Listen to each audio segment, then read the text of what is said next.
Run report, back-to-back edition. Celtics lose against a feisty Hornets effort. Through the end of the fourth quarter into overtime, Celtics nearly forced double overtime with a late foul by Gordon Hayward, old friend Hayward, on Jason Tatum. But Tatum missed the final free throw. A bunch of clock ran out, which we'll get into. A lot of clock. Big sticking point for Scal there. And he was pissed. The Hornets steal the ensuing inbounds after a couple more free throws and steal this one. And the Celtics' 6-game winning streak. Celtics are going to come back home after this road trip. So that wraps a brief road trip here away from Boston. They'll go on the road again Friday. And monster Tatum night, aside from the missed free throw. He really carried them throughout this one, along with another pretty resilient bench effort in this game. I'm pleasantly surprised by them, but we'll start with the end there. Would you make, Sherrod, of the missed free throw? And the are you talking about Tatum's missed free throw, or are you talking about Drew Holiday's missed free throw? I mean, you got to be more specific. Holiday had two as well, yeah. So the Celtics finish, what's the final number here? 8 of 28 at the line, 64%, left 10 points on the board in a 3-point loss. Man. They played a crappy game. I mean, bottom line, the way they looked down the stretch looked like a team that was mentally tapped out, that they just didn't have the mental energy and fortitude to push through one more time and get the win, because Charlotte didn't do anything special down the stretch. They wasn't like, they came up with these, all of a sudden, these great plays and the Celtics were just completely out of sync. No, the Celtics were executing up until the absolute last ending of plays, which is to finish them. They just didn't finish up plays. Drew Holiday, an excellent free throw shooter, misses 2, late in the fourth quarter, that if he makes both, it's a game time. If he makes one, it puts Charlotte in a very precarious position where they need to knock down a 3, which I just don't think they would have done. The Celtics look like a team that was just mentally gassed down the stretch. Because for the most part, they did just enough to keep a little bit of distance ahead of Charlotte, but not enough to put Charlotte away. And I thought this was more about the Celtics being mentally drained than it was anything Charlotte did. And it happens from time to time. But it'll be important to keep an eye going forward when they play Milwaukee in a couple of days to see, are there any lingering effects to what we saw tonight, or is this kind of a one-offer? Yeah, that's the thing, Sherrod. I feel like I would assume or guess, if I had to, that this was a one-off, because I just essentially, like you said, I mean, they did they dropped the ball in a big way here, but in my opinion, I just feel like they just thought they had already sealed the victory, maybe by halftime, right? That was the body language coming into the third quarter. And like you said, the Charlotte Hornets didn't do anything spectacular. They just executed. They just attacked the rim. They seeked high percentage shots in that third quarter, which in my opinion had a big reason why they were still hanging around. And then the Celtics missing all these free throws, I mean, you're just giving these guys more of a reason to stick around. And I also feel like the Celtics did buckle down at some point, especially that crucial stretch going into like the final 4 minutes of that fourth quarter, where they were able to sort of build a little breathing room, right? 2-possession game, 7-point lead. And then it's almost like they looked at each other and just like, yeah, we're good. We got this one. And Charlotte just had one more run in them, to force that overtime. And that's when you're in a position like the Charlotte Hornets, that's all you need, right? You just need to force some extra basketball, an extra overtime period to take that momentum and keep it for good. And I feel like the Celtics were just really backpedaling in a big way. They couldn't believe themselves, looking up at that scoreboard and realizing that, not only was it a tie game, but that the Charlotte Hornets had stole that momentum. This is what happens when you play a scrappy team, though, like this, though. This is what happens when you play a scrappy team and you don't bury them when you should. And saw this the other, right. You saw this the other night with Golden State and Oklahoma City, where Golden State, they knew they pretty much had that thing wrapped, and then bam, OKC is able to force it in overtime, and pretty much anyone who watched that game or saw glimpses of it knew that Golden State was not going to win that game in overtime because they were just mentally tapped out. And Boston looked a lot like that tonight. I mean, Drew Holiday misses free throws that he never misses. Tatum doesn't deliver. Weird Holiday night. Yeah, there were plays in the game that were so unusual. Like there was one time where Drew Holiday got an offensive rebound, grabbed the ball, and it seemed like he just like it was a TV glitch where he just kind of stopped, and then he tried to put it back up and got it swatted off the glass rather than just laying it up. And it was weird things like that all night with him. Tatum had a great game scoring the ball, but Tatum will be the first to tell you that this was not a great game for him because he didn't do the things that he's supposed to do down the stretch making free throws, little things, not losing Gordon Hayward. That kind of hurts. Not cool at all. This was just, they looked like a team that was mentally drained near the end of this game, and they were just hoping and praying they had enough left in the tank to get over the hump and get out of town with a victory. But, Charlotte, to their credit, they made the most of Boston, letting them hang around, and they were able to get the win. Their mind was already in Boston, Sherrod. And we saw glimpses of this last season, or you could say even the last 2 seasons, where you would see those rare first half, performances out of Tatum. And not to say that, he never has spectacular, first half performances, but there were a lot of them the last couple of years where I felt like you sort of saw him kind of lose the team. It was almost as if the team kind of just looked at him and said, hey, you built this lead and we just lost it. Maybe we need you to come bring, when you see the Celtics playing that type of basketball, that brand of basketball, which we haven't seen a whole lot of this season, where it's just not as team oriented and guys getting their touches, you're gonna put yourself in that position where a team has a chance, and that's what the Hornets did. I mean, that's what they had, right? And I felt like they just capitalized that on a big way. When you look at a team on the tail end of a road trip who's already thinking about going back home, on this 5-game winning streak, or what it was, or 6-game rather, and now you're like, man, we just dropped that. We just lost that game in overtime, So I really wouldn't.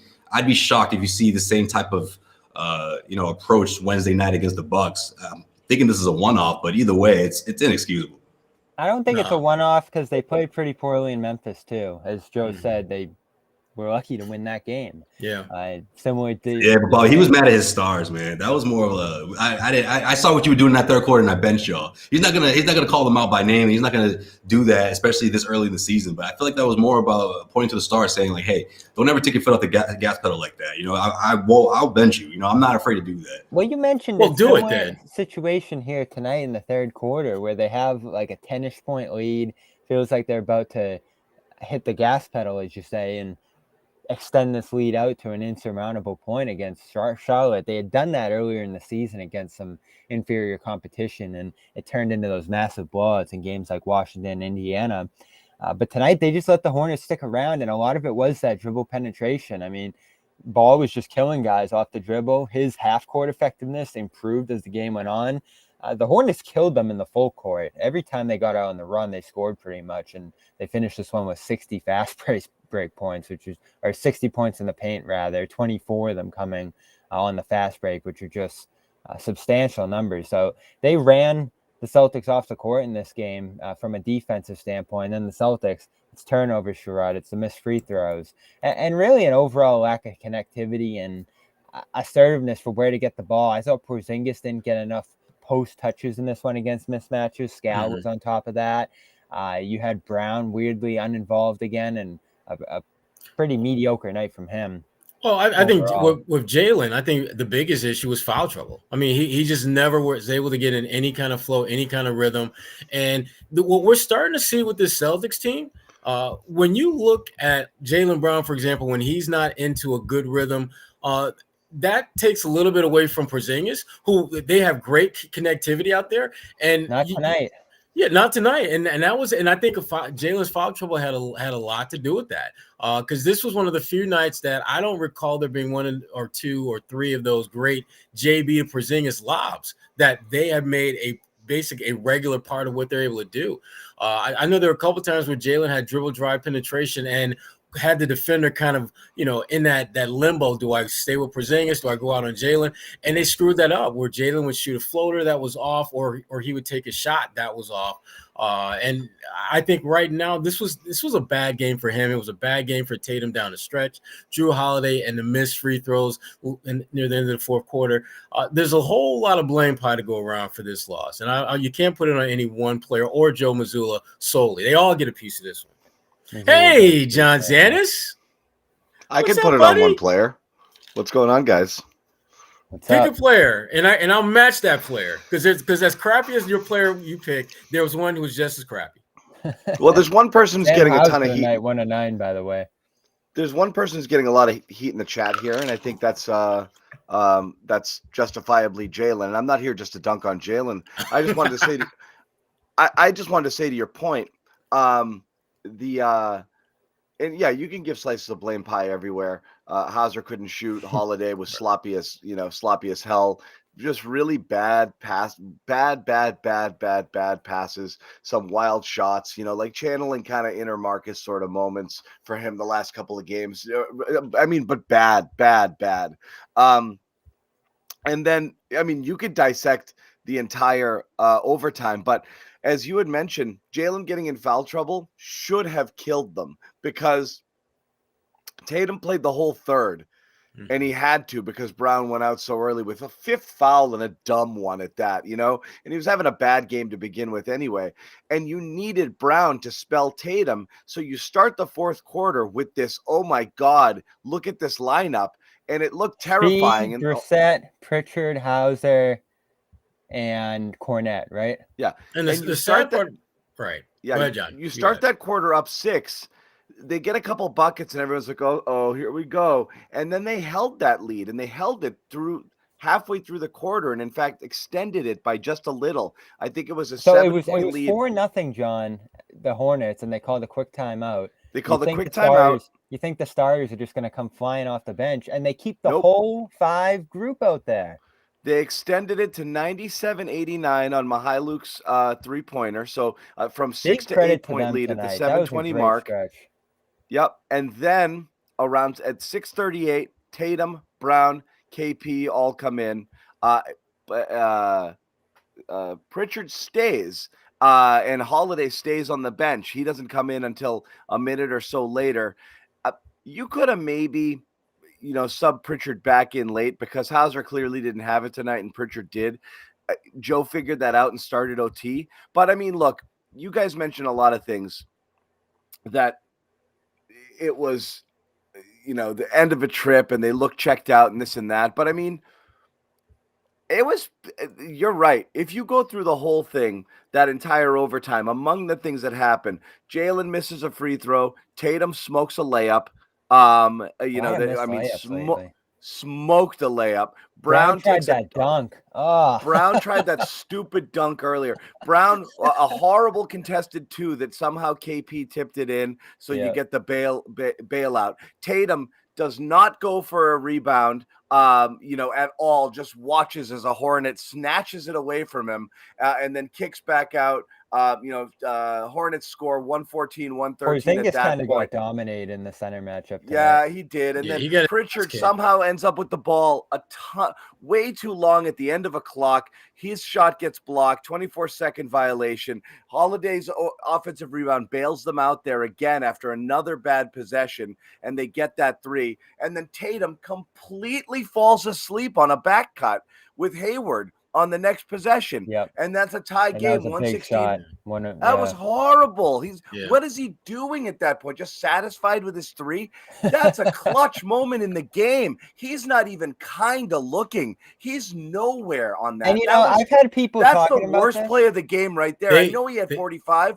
That's the worst play of the game right there. And then you come down and early in the clock, Brown just launches a 3 in the corner for no reason. Like, what are you doing here? Just horrible basketball. Yeah, I mean, they were just brain fart after brain away fart. A 10-point lead in the fourth, right? Right. The brain farts were all over the place. And Porzingis is on the bench, yeah. Right. That's why John. That's why I say that they all sucked. Other than Pritchard, I think every single player who played like more than 15 minutes was crap tonight. I don't care that Tatum had 45. He was not good. He wasn't good because he wasn't good when the game absolutely mattered. And when you start looking at the mistakes that he made,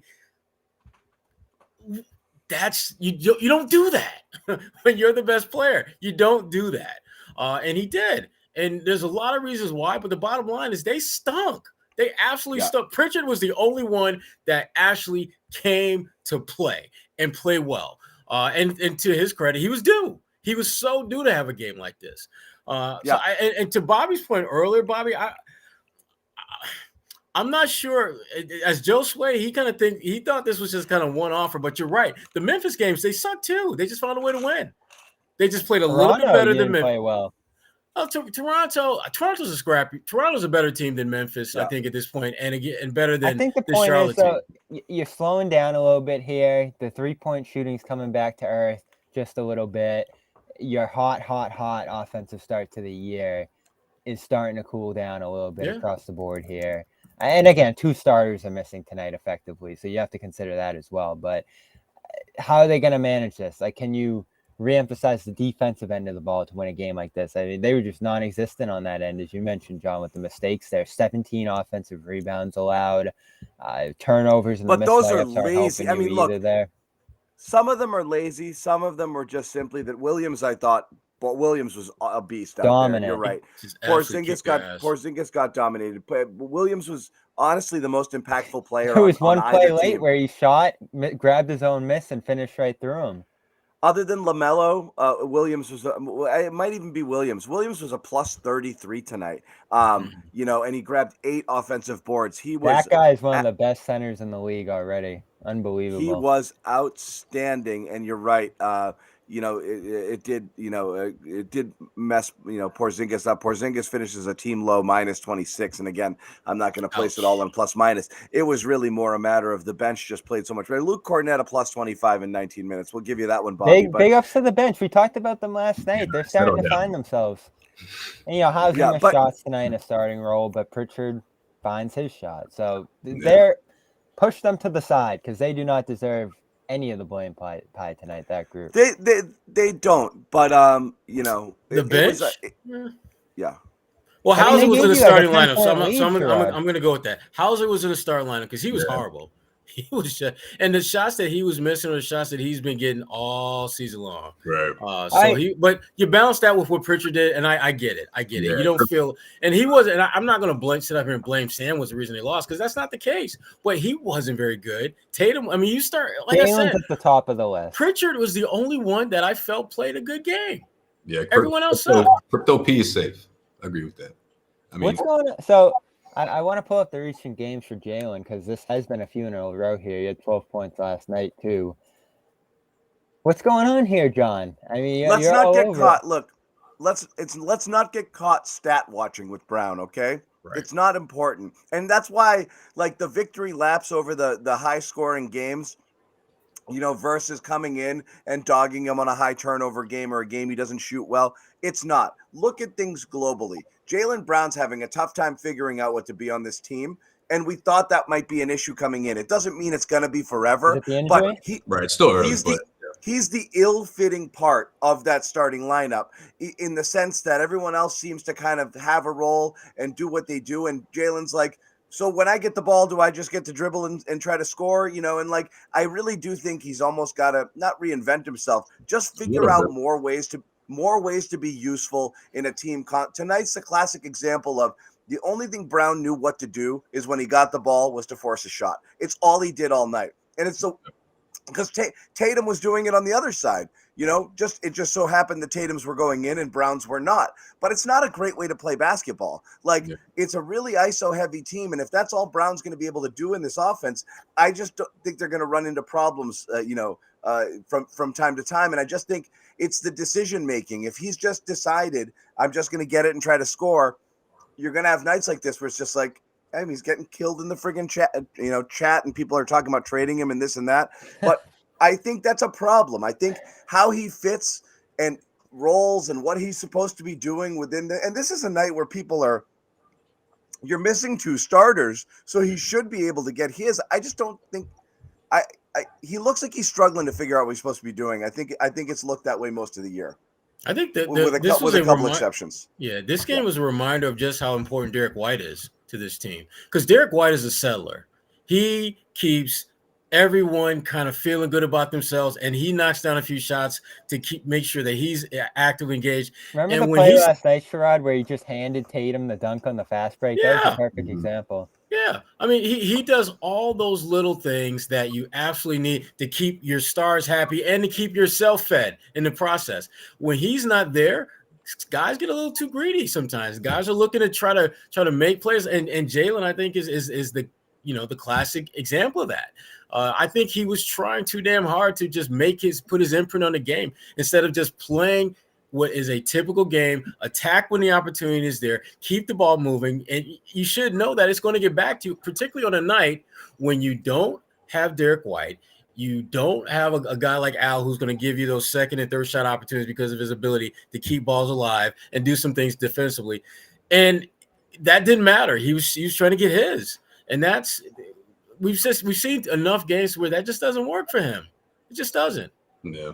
I always thought going into the season that this would be a part, like this would be great for Jaylen to somewhat develop that catch and shoot that we've sort of envisioned that rookie year, Sherrod, the first couple of years when we were trying to see there was a lot of cooks in the kitchen, so to speak, right? And he was trying to find his way. And I felt like with this team going into the season, he was going to have that issue in the sense of whether if the defense is double teaming you and you get into that habit of forcing the issue, which Jaylen has done, throughout this first few weeks of the season. I mean, that's when you get the bad Jaylen. Like, if he doesn't have it going, he's going to continue to force the issue, and he's got to stop doing that. I saw a lot of that in the second half. I feel like where he's just like, man, it'll come. I'll get it going sooner or later. And sometimes that works, but sometimes it doesn't. And when it doesn't, but it's like my children. Look at this stat line. Like, that's what it looks like. It's 5 of 17.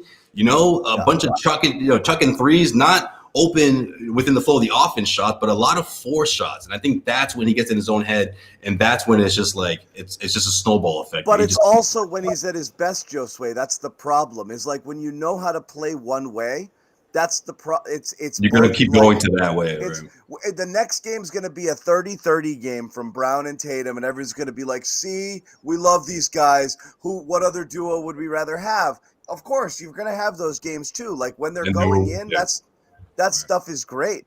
But it's like that's just how he plays, and that's how Tatum plays. But Tatum does more. Tatum's a little but there's times when it's just not there for Tatum in the sense of the lanes or the way he's being defended. And what does he do? He passes it off. He rebounds. He finds other ways, and then he finds offense. Like, there's been times where it's halftime, the Celtics are up by 10, and Tatum's taking like 6-7 shots. I mean, we've seen that this season already. Yeah. And then he goes off in one of those third or fourth quarter performances. Right. And it's just tonight it was in reverse, but it can't. Like, it's got to be team-oriented ball. Like, you can't just force, Jaylen to go off when you want him to. It doesn't work. It's rare, as you said, Josue. It's rare when you get the Brown game where the shot isn't falling, but he makes a positive impact in a lot of other ways. That's the problem. Is you're entirely dependent on the shot falling for him to have games, whereas Tatum does have those games where it isn't falling for him, but he impacts it in other ways. Holiday, who got the two big. Holiday plays that way too. White plays that way. But go ahead, guys. Yeah. Yeah. No, I was just about to see if we could transition to Holiday, who was just horrible. I mean, defensively was not nearly as impactful as we're used to seeing. Rebounding was, so. Shot selection, shot taking. His entire game, for the most part, was kind of just absolute trash tonight. And that. Again, it's so unusual for us to say that about him because he's basically a better version of Marcus Smart, where his numbers aren't going to look nearly as good as his impact on the game. And tonight was one of those games where his numbers looked bad, his impact was bad, and he just never seemed to get into any kind of flow. And he had a chance at the very end of regulation to forget all the basketball sins he committed for all the time he was out there. Make 2 free throws. You make 2 free throws, we're having a very different conversation because at that point, the Celtics would have been up by 4, very little time left. Then it would become one of those Charlotte comes down, tries to score quickly, probably misses. You get the rebound, get fouled, and then it's a 6-point lead with maybe 5-10 seconds left. Game over. Now you miss 2 free throws, which you just don't expect a guy like Jrue Holiday to do. And I just thought he was horrible tonight. And there are very few games where I watch him play and come away feeling that he was trash. This was one of those games. I thought he was worse.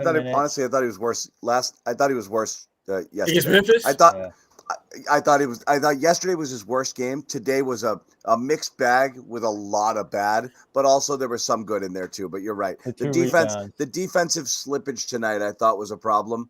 And when you have a 33-year-old on the second of a back-to-back and you took away his backcourt running mate and Derek White, who takes a lot of pressure off there, you might see it a little bit. And, you've got, the Hornets were feisty, and it was team. Yeah. Jrue looked his age tonight. This was one of the few times Jrue looked his age out there. These kind of teams have given the Celtics issues. You think back to that Thunder game last year, and this is a different Hornets team. Last year it was tall teams. Mm-hmm. Yeah, and athletic and long. Those teams can give them issues. Teams that crowd up the paint, and Mark Williams with the 3 blocks tonight helps in that sense.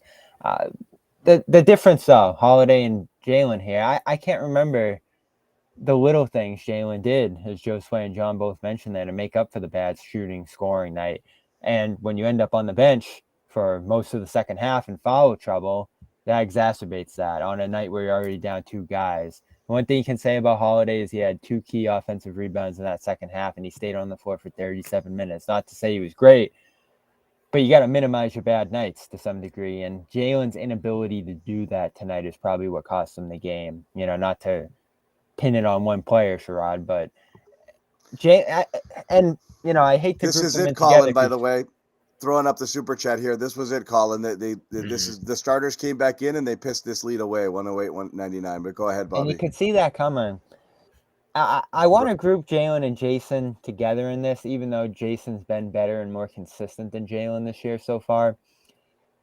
You come into this year saying that you're going to be all defense, and then Tatum had a big block late in this one, but really, there's a higher standard I want to see from both of them individually on that end, especially if their shot's not there that night, like Tatum in Memphis last night, or wherever he might have struggled at certain points through the schedule so far, Jaylen at different points.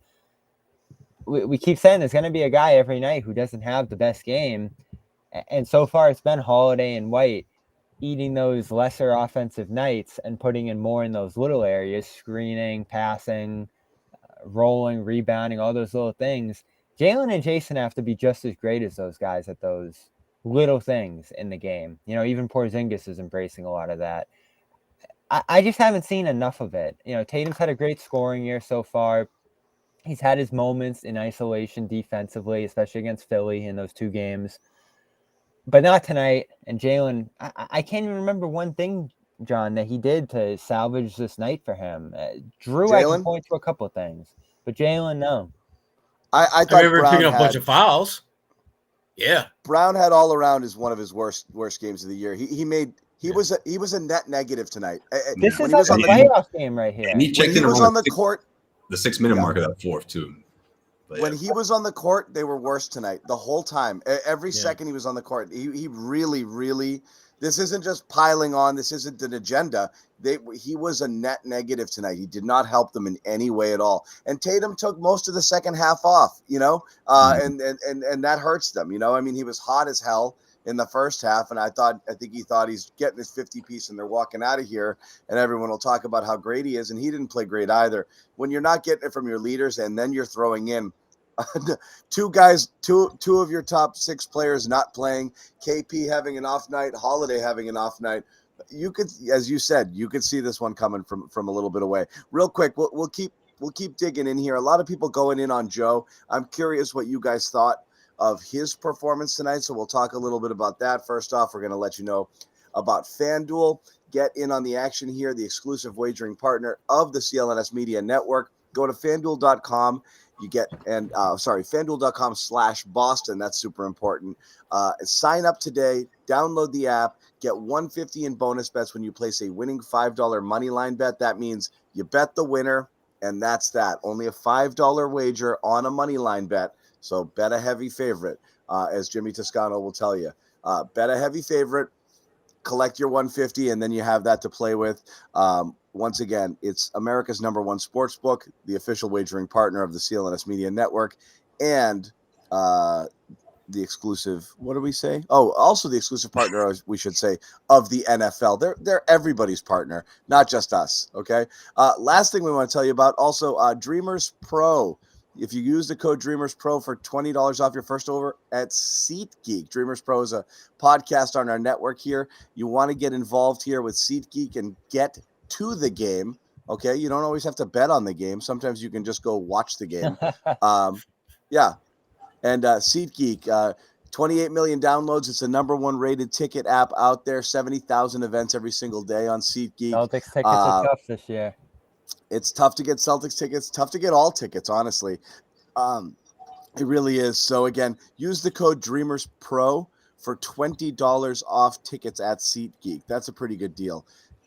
Dreamers Pro, $20 off tickets off SeatGeek. So if there's something you want to go to, this is a good opportunity to shave a little bit of the cost off there. Go check that out. We're talking about the blame pie. Look at this. Yo, Okay. you guys, this is dope. I like it. We're looking at the blame pie here. Tatum, Are we Brown, missing someone? Holiday, Joe, Sam. We There's a should, question mark. we should change the blame pie to the blame lemon squares. Yeah, right there. Well, if Luke had a part of it, I don't know if he does. Yeah. Can't blame Luke tonight. We've talked about everyone with Joe. Blame Pie's got to make the bracket in March. So I'll talk to you guys about Joe. What do we have? The issues with the hoarding the timeouts, issues with maybe sitting Porzingis a little bit late. I will say, I think sick again, of talking about the timeouts, but go ahead. What more could you have possibly wanted with what Joe did with the rotations tonight? The only thing I would have liked to have thought he seen did him great. That he could squeeze that much out of the bench. He squeezed that much out of that fourth I think quarter it was the lineup. late game with Joe. Yesterday he has the wherewithal to bench 3 starters, and yes, he benched 3 starters. You won't say it, but that's what he did. Yeah. He benched 3 starters in his second year as coach. No other coaches did that. We were ranting and raving about these guys coming out and playing like ass and saying bench their asses, leave the bench guys in there and see what happens. And everyone's like, dude, this isn't pickup. This isn't like youth league. You don't do that. Yeah, and you're right. Normally you don't, but he did. So I think Joe's been doing well. I think, in terms of, the expectations, but people are on him tonight. Every time there's a loss, people are on Joe. Is it justified? Well, to me, it always comes back to, are your guys being put in positions to do what they're supposed to do?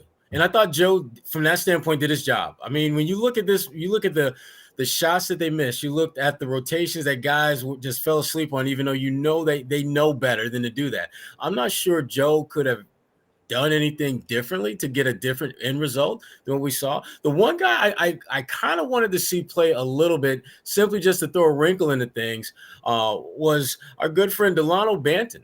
I just wanted to see what we could do tonight.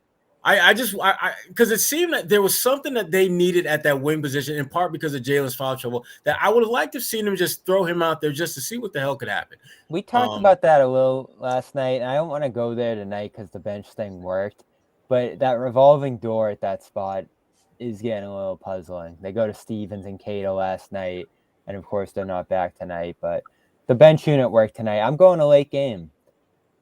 The small lineup against Ball on the game-tying shot that forced overtime, no one in the paint, 2 guys caught up top by screens, Jaylen overplaying it. Again, I'm sure some guys screwed up that coverage, but Ball ends up with a wide-open layup to tie the game in the post out of timeout.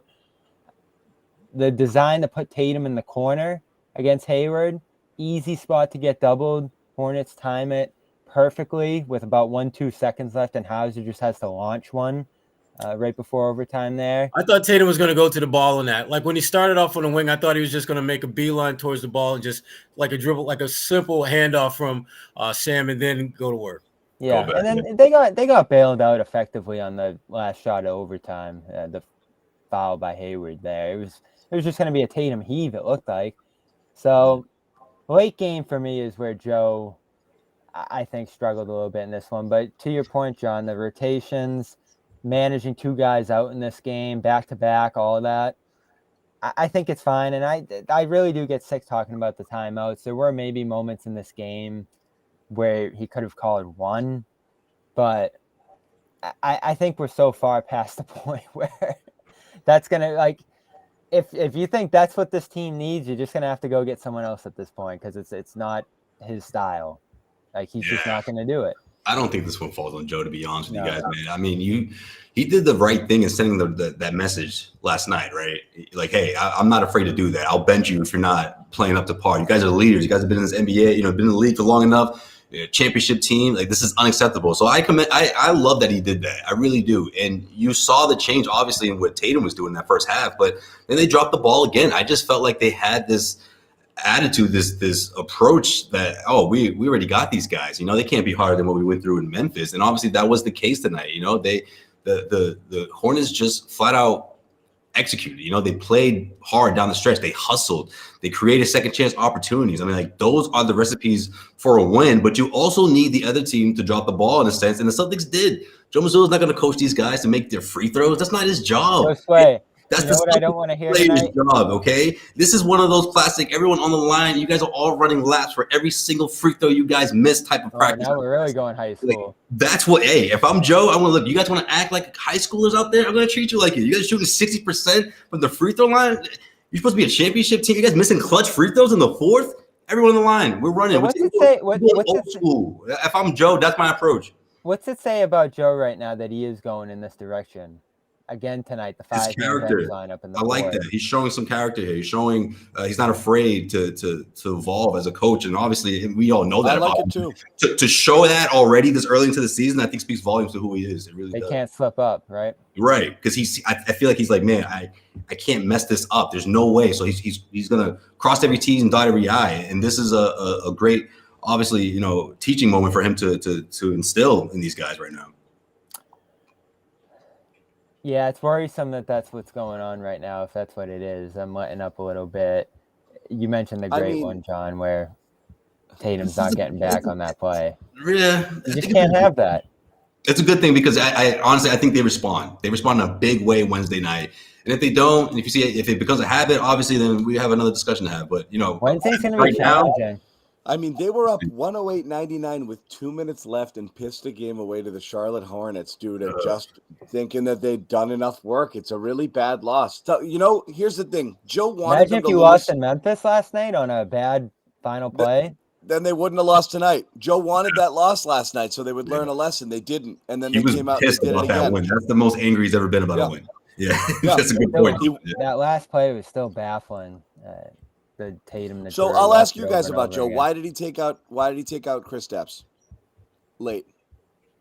I think he was concerned about just switching. And I think that's the only thing that I can reason why he would do that, because they were worried about there's no other reason. Well, getting caught up in a switch and having to defend someone that he can't keep up with. Yeah. Well, see the thing about Porzingis, and we've seen this lately, he's a pretty smart defender. I use the word smart because I don't think he's a great defender. I think he's smart from a positional defensive standpoint, knowing that he's 7 for 3 or 7'2", whatever the hell they measure him at. He's able to use his length so much better. Look at the play then last night.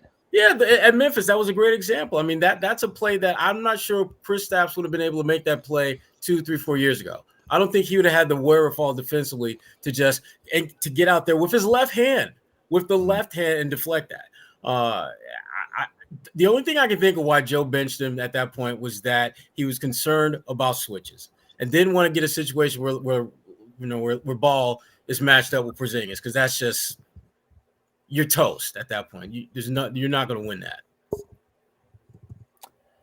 Frustrating one. And again, it's not that's the end of the world here. It's that you see 3 games in a row here where things start to slip into the wrong direction a little bit. And does that fester? Does it bleed into some inconsistency over the coming weeks here? Like, I'm already looking at that Friday game from a mile away, John, in Orlando against a tough team, young, physical, scrappy, kind of like what you've seen the last few games. Yeah. And I don't want to hear. You worry about bad habits, Bobby. That's what you're talking. You're talking about worrying about, are they developing bad habits that could come and bite them in the ass when it matters? I don't want to hear. I can see it coming. Man, we get these teams' best shots. These teams play different against us. Who's saying that? We got a target on our back. Charlotte always plays scrappy. Who's saying that? It's just that who's saying that? Yeah, that's a line the Celtics love to say. No, I know, but which player? I got a player in mind. Who you thinking? Who is it? Tatum. You know, we're getting team's best effort. Porzingis already said it this year. Yeah, I don't know. Yeah. I don't think little smile. Here's the sad part, though. I don't think this was Charlotte's best effort. The classic Tatum. It was Ball's best effort. He was incredible. But Charlotte as a team, I don't think this was their best. No, Bridges stunk until the shot late. Yeah, Mark was great. So I'm not trying to hear that bet. To me, you get a team's best shot when they shoot like 58, 60% from the field, make 90% of their free throws, shoot about 50% for 3-point line, and they beat you by 4. Yeah, you got their But best you're not shot. gonna do that against the Celtics, man. Like that's the thing. So technically this is their best shot against undermanned Celtics team, I guess. But I see what you're saying. I just feel like you weren't going to get much better than this, even though the Celtics sort of opened the door for them to even blow them out the water. I'm going to go back to the point that John made earlier about the 108-99. At that point in the game, you're up by 9 points. There should not be any scenario that results in you losing. You literally have to execute one or two possessions at that point, and it's a game. All you need is one or two. As Scal would say, 2 more stops, the thing's done. According to ESPN stats, I think, or I can't remember which outlet, it was a 98.7 win probability at that point. With 2 minutes. When you factor, and that's just against any team. Somebody when you factor, it's the Hornets. It was like 107%. So like, should took that bet. Yeah. Offensive rebounding, transition, fouling, all that stuff. I mean, that's what drives Joe crazy because missing free throws, losing sight of people, giving up easy offensive rebounds, losing sight of cutters, holding the ball too long in the clock, not reading what the defense is doing, allowing yourself to get doubled. That's the thing again in fourth quarter and late, it was the Tatum walk it up, barely get over. Tatum was standing around on that last barely get over at the 8-second mark where there's 2 Hornets there. Like, we're going to go wherever you go. So as soon as he starts moving, at best, you're going to get one pass off of that. And whoever gets the ball is going to get stuck and have to take a shot that's not great. I hate that offense. Hauser caught the grenade on the last play. He had no chance with 1 second. Yeah. The Hauser was dead. Nothing he could do there, Yeah. No, you didn't have the long passing sequences through this one either. This is brutal. And if you bounce back Wednesday, I guess you can let it slide. But these are the kind of games. Yeah, it's got a third kid coming, John. John Doe. Let's not joke about White. I'm worried there. Who knows what that could be? But nobody knows. I'm gonna leave Derek alone.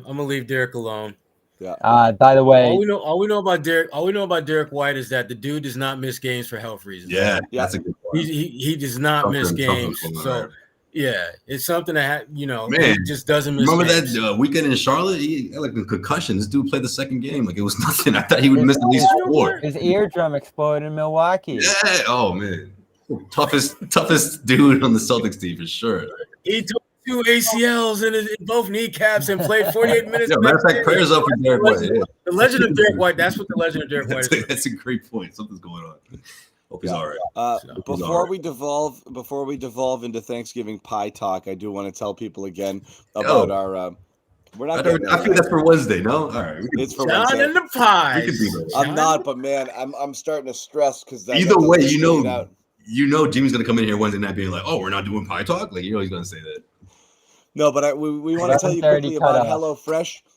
Order your HelloFresh boxes now for after Thanksgiving because, again, you're not going to want to cook. You're not going to want to shop. That's where I'm getting mine. I survived a trip to the grocery store today, and I swear my cortisol levels were just – I couldn't believe when I got out of there that I lived through it. Like, you could see people are hanging on by a thread, like people are getting cut off and like can't get through. Somebody will just leave their cart in the middle of the aisle and just be whatever. And you just see people like fucking move, is that you? Like, and they're trying to keep it together.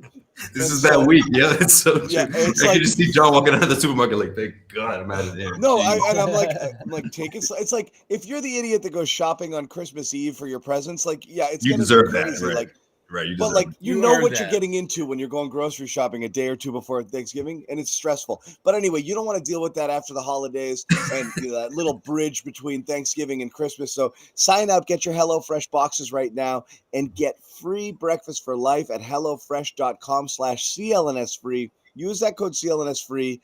Order whatever the hell you want, but know that in it is a breakfast item for the rest of your life. Every time you order HelloFresh, they're going to throw some breakfast in there egg too. Bites. They're throwing in an turkey extra sausage, egg bites. Damn. Yep, an extra meal. Those are good. That's those are good. Damn, those are good. So that's again, an indulgence HelloFresh.com. Right. Customize your menu, whatever you want. Switch out your proteins, your vegetable, your starches. Make it low carb, make it keto, make it gluten free. Whatever you want to do, pescatarian, vegetarian, whatever you want. Mix and match. You tell them what you want. They will send it to you. Creative recipes, simple menu cards, easy to follow, ingredients pre-portioned, farm fresh, sent to your door. You just open up the box. 15, 20 minutes later, you're eating a restaurant quality meal at half the price. So again, HelloFresh.com/CLNS free. Use that code CLNS free. Get free breakfast for life. Here's my blame pie. Here, by the way, we're pie on Wednesday. This is the John Zannis blame pie, as created by Amit. Yeah, there it is. Wow.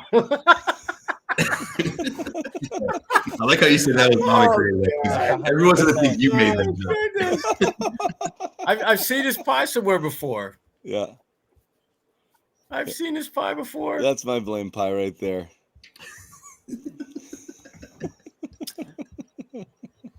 I'm not touching John's blame pie. You want to sliver that? Not today. You know what that means, though, right, guys? Sherrod saying there'll be other nights, right? Again, am I going to get ahead of myself? I said today. it earlier. I said it earlier. I'm not placing the loss. There's a lot of people who didn't play well. Sherrod had it right. There's a lot of people who did not play great games tonight.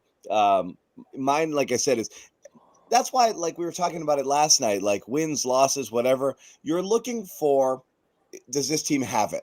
You know, that's it. Mm-hmm. You're judging them each night on whether or not they're playing well together. You're getting the most out of their players. They're getting the right combinations. They have the ability to get serious, to close teams out, to get rid of some of the old habits that's plagued them for 3 years. And for the most part this year, you've seen it. You just haven't seen it as much the last 3 games. And 2 of those games you still escaped with victories, which is saying something, because maybe in the past those games could have been losses. There's 3 or 4 games this year that could have been losses in previous years. So on the whole, I do think they're overall playing better. I still think the JB question from the preseason is still a little bit unanswered in terms of what they're going to do. The 3 main things we thought coming in: the bench. How's Joe going to work the rotations? What are you going to get out of them?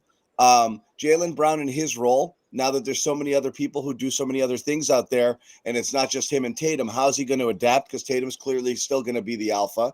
And then Mazzulla. I think those are the 3 things. And every time, I think those are the things people pipe up the most about in the chat, because that's the stuff that we're looking at, here. So, again, it's still incomplete, but my feelings on Jaylen figuring out his role and maybe evolving it a little bit. And I know we've talked about just playing a little off ball, not just standing in a corner, which I know is what Mazzulla likes, a little bit more cutting, a little bit more movement, just other types of things. And then, as Bobby talks about all the time, that commitment to defense. You're either about that life or you're not. I'm still not sure if these guys are.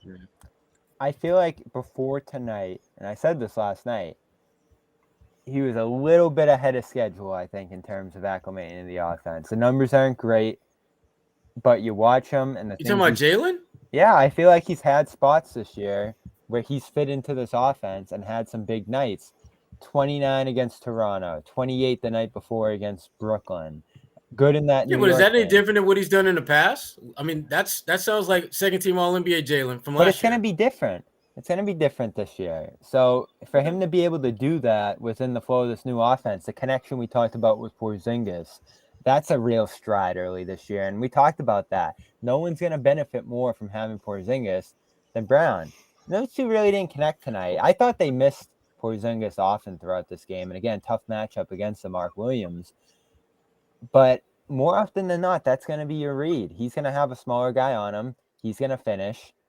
And you're going to get your assists out of that if you're Jaylen. So it's a mindset adjustment for him. I don't feel like he's far off. Bobby, he's down to far off fitting in with this group. Bobby, I'm going to have to disagree with you on this. I don't think he's made nearly as much progress as you think he has, because he looks like the same dude from a year ago. He looks like Jaylen Brown from a year ago. The left hand is not great. The streaky scoring is like it was last year. Streaky scoring. But Bobby, that's a very low standard that you're setting there, because his turnovers were ridiculously high before. Now they're just slightly elevated. I'm not sure that's progress. He also has the ball in his hands a little bit less. Less. Yeah, that's what I. But Bobby, to me, there are 2 things that Jaylen Brown. There are 2 things that Jaylen Brown could do that will be clear signs of his growth from last year to now. Either one of these things, I'm perfectly fine with. Becoming a better defender, becoming a better ball handler. I don't think he has shown growth in either one of those areas from last year to now to where it's tangible growth. And until he picks one of those lanes to be better than he was a year ago, I'm not buying him being this new and improved version of Jaylen Brown, because those are the two biggest weaknesses of his game. I'm going to add one more, Sherrod, and defense. I'm going to say also just decision making. When to do it, when not to do it. Yeah. When is that moment, when to take that shot, whether it's a good shot or not. I think that's always what's lacking. I think that's the thing Joe obsesses with the most is the right read. And I think he's right, and I think so much comes down to that. The difference between Tatum and then Brown, a step down, and like other players, like obviously like the truly elite players, is their decision making, and that's always what's kind of kept them from going there. It's not the skill set necessarily, though. You're right. And especially with that. Like to see. That's why I'm not focused on because he's so ridiculously talented that even with those clear flaws, he's still one of the top 25, 30 players in the NBA, even with clear, undeniable flaws to his game. No, John. He's probably 25, 30. He's top 25. I feel very confident. I know you. Difficult part for him. You got him 125. I got him out. I got him. Here's the thing. If got him at like 27. If Derek White's 101, then Brown's 102. I'll say that. Oh man. Because Derek White's a better player. That's about to go off. The difficult part for Brown is scoring is the strength of his game, and for this team, it's not necessarily going to have to be what he brings you every night. You're not asking for that out of him every night. You're asking for good decisions, as you said, John. And there's been moments, again, early, just missed a game, with the groin injury. So maybe that factors into the last two nights here.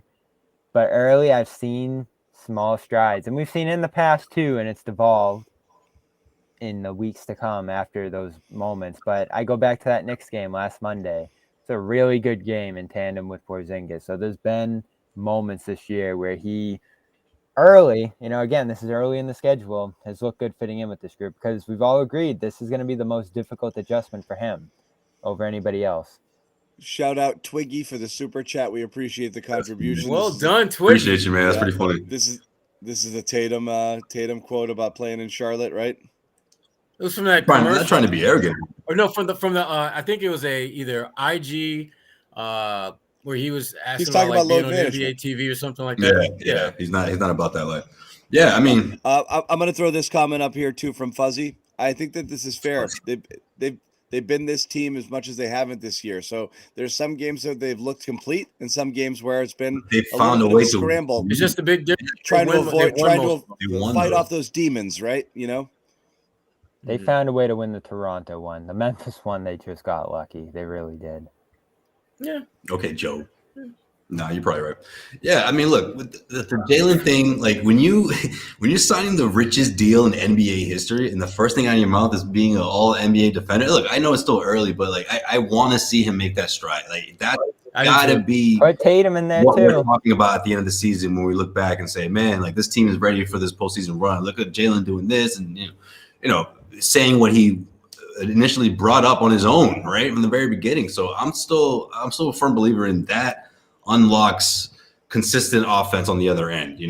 Whether it's finishing in fast break, whether it's just using that to motivate yourself on the offensive end of the floor, to play smarter. Maybe becoming or really going in depth with film and studying opposing teams. Somehow he's able to unlock ways to take advantage of going against those same teams on the opposite end. I mean, that's the kind of thing I feel like maybe Jaylen is missing. We don't know what he does behind closed doors. I'm not going to go on a limb and say that he's not that kind of player, but hopefully that's where he grows this season, and that's what I think is honestly going to unlock his offense. That doesn't necessarily, it's not like he's a struggle to be consistent on offense every single night, but I just want him to be. I want him to be efficient, and I think that's what leads to his efficiency, becoming a better defender. Look, I don't need him to be efficient. I need him to be more impactful. I just want got to address Colin in the super chat. Thanks for the contribution, Colin. Thanks, I Colin. will say that the Warriors pick is already gone, and I'm starting to get really nervous about it. I really wish the Celtics had dealt their own pick rather than that Warriors pick, because the wheels are coming off that wagon. You and the pick, That being John. said, I think Donovan Mitchell is a superior player to Jaylen Brown. For sure, but I just don't think that's a trade that's going to necessarily be made.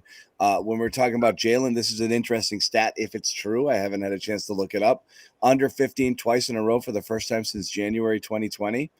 If that's true, that's pretty interesting. To see it. And again, when you look at his game log, it has been an interesting one. You have a 13, a 12. I mean, and this is in 11. How many games have they played? 13. 12? 13. 13. Now, yeah. 13. Yeah. You have a 13, a 12, an 11, and an 11. So, 4 games, kind of at that lower point table total, and another one at 16. So that's not something he's normally accustomed to doing. But only one of those games was one where he shot, few.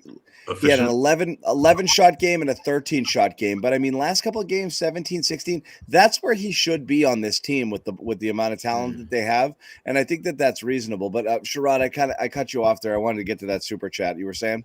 No, he forgot. No, you're good. No, you're good. The thing about Jaylen, and is that when you talk about him in the whole all NBA defense, let's be honest and keep it real. Tatum is closer to being an all NBA defender than Brown is. Mm-hmm. And to me, that's a problem, because I thought both of those guys talk about all defense. To me, it made more sense for Jaylen to place a greater emphasis at that end of the floor and be elite, because Tatum is still going to be your best scorer, whether he's all NBA defense or not. So to me, that was a golden opportunity for Jaylen Brown to put his imprint on this team in a significant way in an area that they need him to be. When you go back and look at this game, I mean, there were many, many possessions, more than I thought, where you had Jason Tatum matched up with LaMelo Ball. And many of those possessions, what did Ball do? He swung the ball to someone else because he couldn't get it. He couldn't get his own shot. He makes quick and decisions. I'm not seeing enough of that when Jaylen Brown is on elite scores. I'm seeing a lot of him going at him. I'm seeing a lot of him getting him in foul trouble, and he has to find a way to be able to be a significant impact player besides scoring the ball, because he's the second best player on this team at that, and the best player is not only better scorer than him, but is a better defender too. And Jaylen is the superior athlete. So why not use that athleticism and be an elite defender? Do you feel like they've gotten him into the mid-range enough this year too?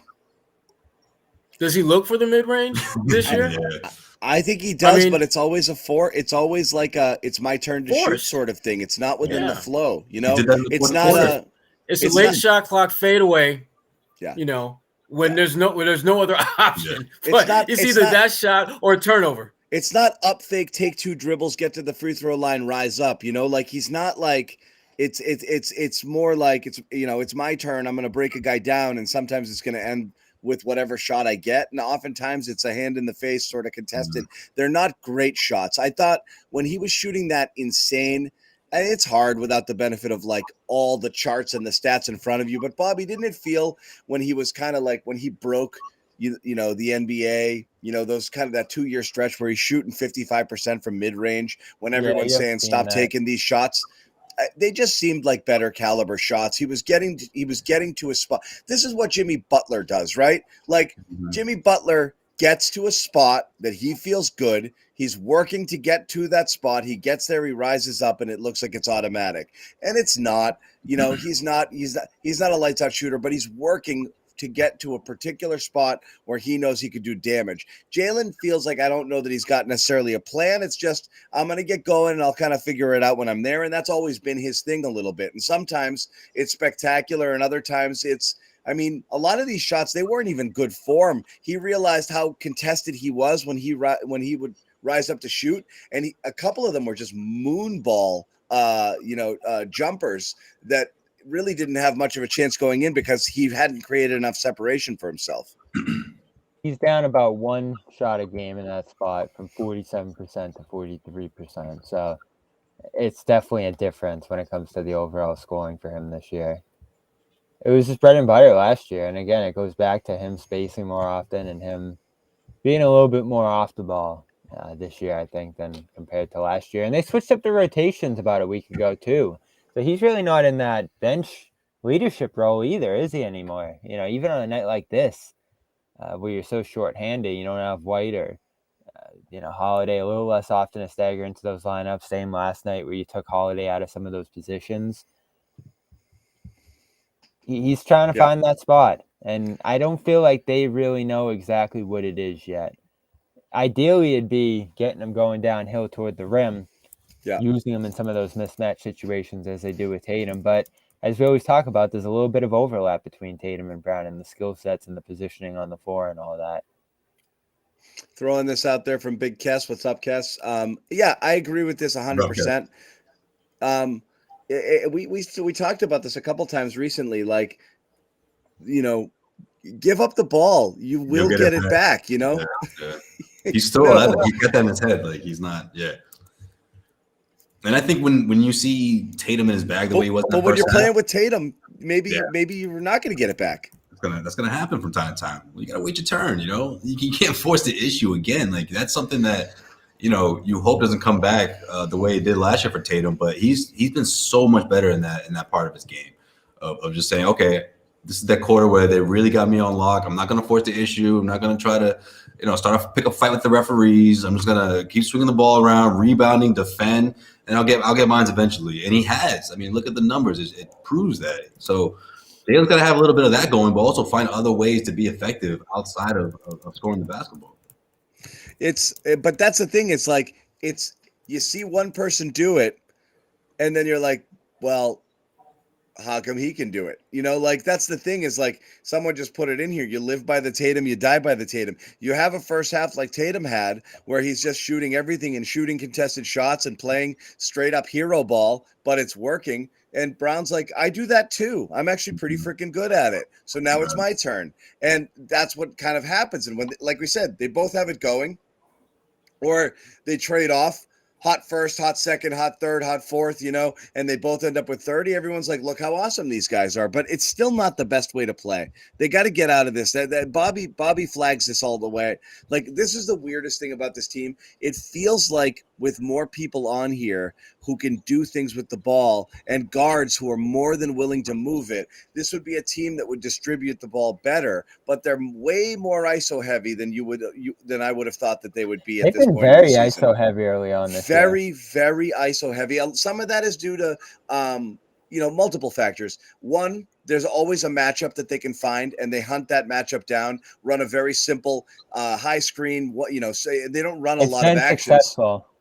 And it's successful because they always get a matchup that they like, and they've been working it in the post a little bit, particularly with people like Holiday and Porzingis as well, and Tatum playing more in the post. So that's part of why they're getting the ISO. But you still want to see them with better ball movement with the success. Yeah.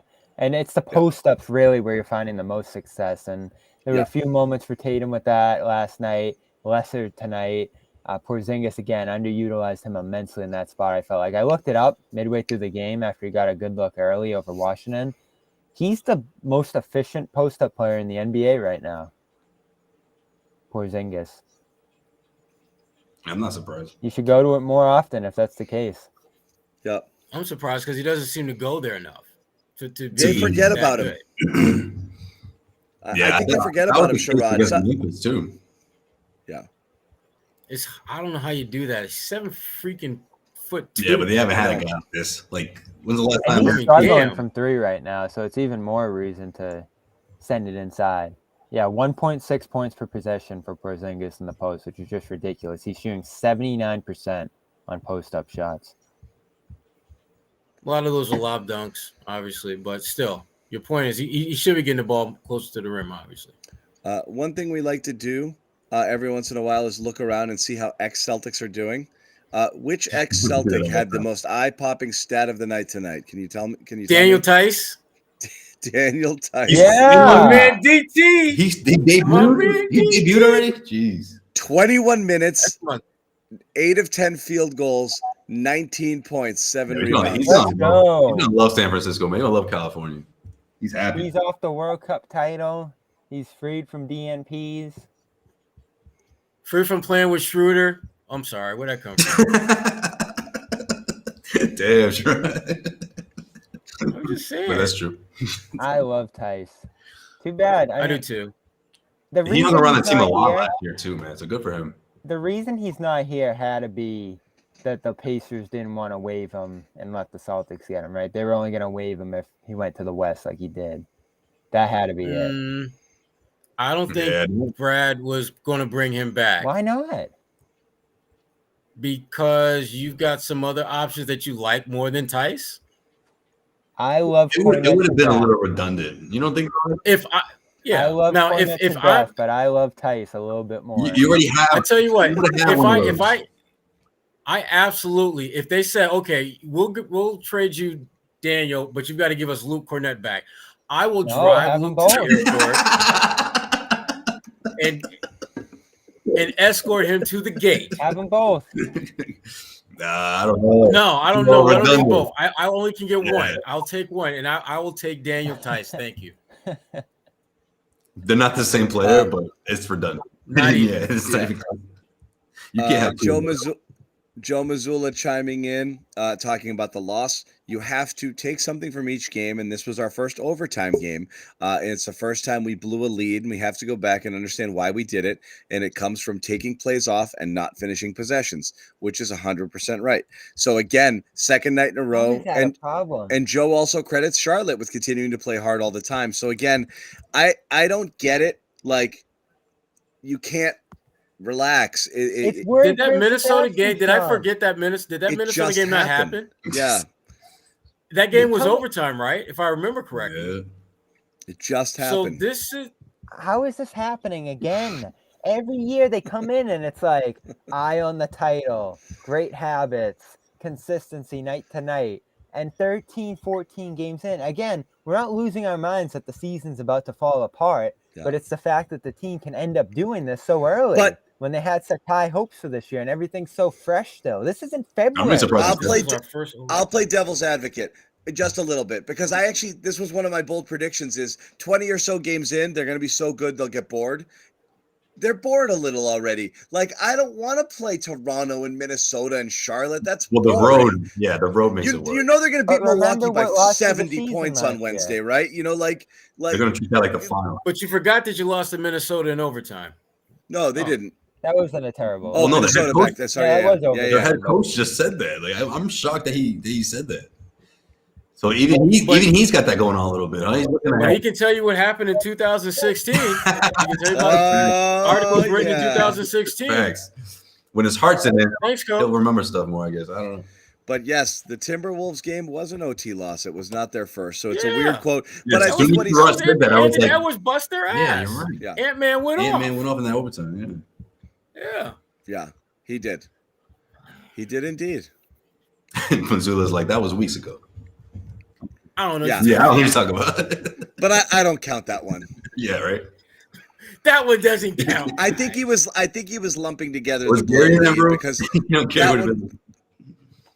that one was a back and forth. Together, John? Yeah. So yeah. Okay. He might have just thought it was like a late game thing, fourth quarter, but still for a head coach, you would keep that in your mind as to that overtime battle. Again, it just happened like a couple weeks ago. Yeah. I'm not on my spot because when you get here late, you can't just start moving people around. Okay. Bobby earned the top square tonight and I'm staying down here. I didn't even know that was a thing. I'm excited. This is my spot already. Right there. That's where I live, but I'm not doing that tonight. Yeah, but I'm going to immediately switch you to that. Like that's your secondary one, right? That's funny. No. I just jumped in here. Oh, you did? That's what I did. I snuck in. I'm happy to be here. That's it. I came in late. You guys were already running the show. Well, you subbed in. The timing was impeccable. By the way, Bucks scored 142 tonight for their 5th straight win. Who's this? Bucks. The Bucks. Okay. Nice. Wednesday's gonna be interesting. Yeah, it should be a good game. I think they win Wednesday by 25. I think they'll. Yeah, I think they're going to play a great game. Who's covering I think Giannis? why does it matter? Doesn't matter. Doesn't matter who's guarding the best player on the other Jaylen side. should be Holiday's gonna leading guard the him. charge. I'll tell you that much. But I'm excited. Well, let's for put that. it this way. I'll put it this Lopez way. versus Porzingis. If you look at the box score for the Bucks win tonight, Giannis was 20 for 23 from the field. Jeez. I absolutely want to play him next game. The likelihood that he will be that ridiculously efficient is very slim, and you know. You know what else? You know what else is really remarkable about this box score? That they gave up 129 points to the freaking Wizards. So rather than worrying about who's going to guard Giannis, worry about who on the Bucks is going to guard anyone. Yeah, because it sounds like the Celtics might have a few players walking into the building with easy passes all game long. Yeah. So that's always the thing. And when your backcourt's Lillard and Beasley and Connaughton, that can be a problem. You're not afraid of that defense? No. My goodness. They had the worst defense in the league at one point. It's a good point. It's going to be an Al day. It's going to be a Bobby Agenda Al Horford night. The thing I worry about against Milwaukee is guys getting too eager to go ISO. That's what I worry about. Because when you look at the guys that are supposed to be guarding you, it's like, damn, Drew Holiday, why do you're going to have to show some restraint to not just want to go at guys because you know they can't guard you. You know, and Lillard, I don't know. Dame is one of the great scorers in the game. He takes nothing away from, but he's not locking nobody up. He's not a defender. That's not who he is. You're starting Horford if White's out. What's that? You're probably starting Horford if White's out.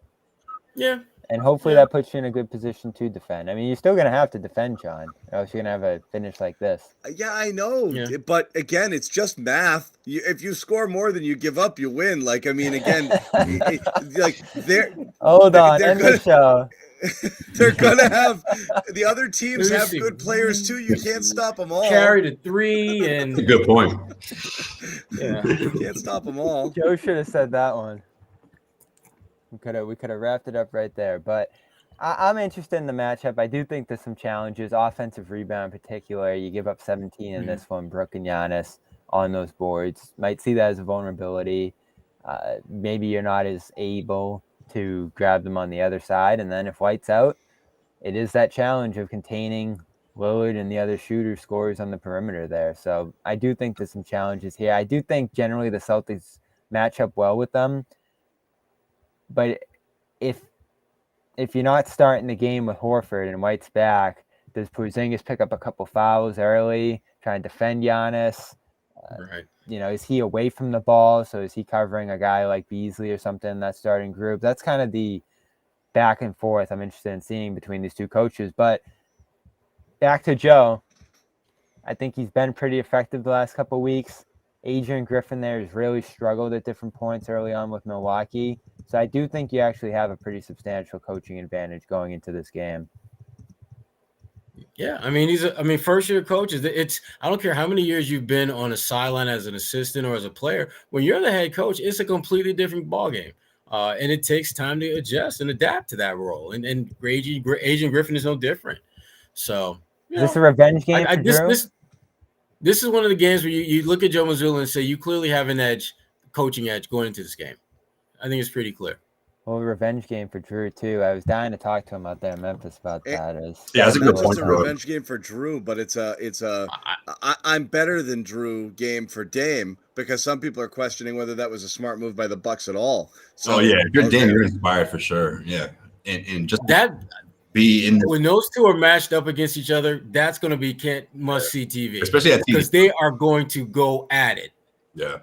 They're going to go. I mean, it's going to get personal. There's no way you can get around it feeling personal for those guys. Right. For the point that John raised about Dame and obviously Drew Holiday, one, it's your former team that you pledged you want to be with forever. Within 72 hours, so they kicked you to the curb. And now you're coming off of one of probably your worst two-game stretch since you've been a Celtic. You're going to be motivated to go out and ball out like you haven't balled out all season. Like John said, though, might be Holiday on Giannis and White on Lillard, the way they guarded this year. It's been interesting because I wrote about Holiday's defense and just all the different guys he's guarded through his career. To start this year, the guys he's guarded most, Maxey at the top, but Randall, Embiid, and Towns round out 3 of the top 5. So he's been guarding big guys, Jackson included, throughout this year. I mean, he's been like a center with the matchups he's had defensively.